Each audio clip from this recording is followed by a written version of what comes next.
மாறுபடு சூரரை வதைத்த முகமொன்று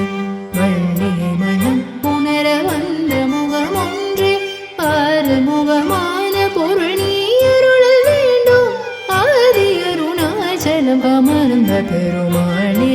ஆறுமுகமான பொருள் நீ அருளல் வேண்டும் ஆதி அருணாச்சலம் அமர்ந்த பெருமாளே